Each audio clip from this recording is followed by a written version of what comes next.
As mentioned in earlier videos, there are 4 general sections to the ABA program: the asset, debt, net worth section, the income, expense, profitability section, the cash flow section, and the summary, ratios, financial indicators section. This video will deal with the last of those sections, the summary, ratios, financial indicators section. This section consists of 5 pages: the Reconcile page, the net worth summary page, the risk ratios page, and 2 notes pages. The first page in this section is the cash reconciliation page. This page is complicated and entirely optional. It doesn't need to be completed, and most users don't. Its purpose is to confirm numbers on a past basis to see if all historic sources and uses of cash are accounted for. Often it's to determine past living costs. Most of the numbers are carried in from other pages. Some are entered here. So if you're going to use it, you'll enter the numbers in the white cells. And it'll be for things that you haven't entered on the previous statements and things that aren't normally in the income expense statements. After you've made the entries, you'll go to the bottom row, calculated cash error, and see if there is a cash error showing. If there is, then you'll need to revisit the numbers and see if they're correct. Next is the net worth summary page.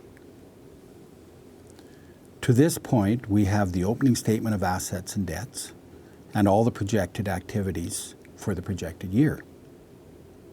The ABA program then has the information needed to generate the projected period ending statement of assets and debts. And you'll see that in column B, headed December 31st, 2015. It also shows the changes in amounts of all assets and debts from the statement opening date to the projected statement ending date. And that's the January 1st, 2015 column to the December 31st, 2015 column. And the column between, expected change, is the difference in those amounts between those 2 dates. It also restates the historic period assets and debts for the 2 years, the 2 previous years. In this case, December 31st, 2013 and December 31st, 2012. And you'll remember that you entered that information, if you do, on the net worth page in the asset, debt, net worth section. You now have the opportunity to add another 3 statements of assets and debts for additional year ends. And in this case, you'll see the columns that have got the white cells, December 31st, 2011, 2010, and 2009. The last column, column J, headed accrual adjustment numbers, will not normally be used, but might on some occasions. If you want to see when you would use it or how it would apply, put your cursor on that cell and see the comment box. The last 3 rows in this statement allow you to compare earnings to changes in net worth, so you can arrive at some opinions about whether the changes in net worth are the result of earnings or just changes in the values of assets. The last page in this section and in the ABA analysis document is the risk ratios page. This is the summary of summary pages. All the net information from the previous pages is shown on this page. 13 financial ratios and indicators are shown on this page as well for the projected time period and all the historic periods that information is provided for. Ratios and indicators are all color-coded to accepted industry standards, so results and trends can easily and visually be seen.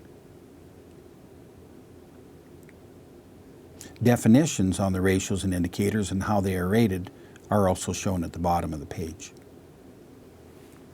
Only one line is available for entry on this page, and that's the extraordinary expenses. It allows for a quick adjustment for illustration purposes. For example, say in one of the years, something happened that you wanted to adjust out to see what the results would be if that change was made. You can make that quick adjustment here and see how it impacts on the results. Note the debt service requirements and budget surplus that are shown in column C, the projected year, December 31st, 2015. What is shown are those numbers for year 2 from the debt service summary page. And that is because in year number 2, the payments are going to be higher, and so they would automatically be carried to this page. The next 2 pages are notes pages. MS Word has been embedded in Excel on these pages. To use them, just double-click on the page and then type notes as you would on any MS Word document. These 2 pages are not protected. They can't be, or they wouldn't be able to be accessed. The very last page in this document is the Rights and Privileges page. It deals with the issues of rights and disclaimers. All users of the ABA document should read this page and be able to agree to it before using it.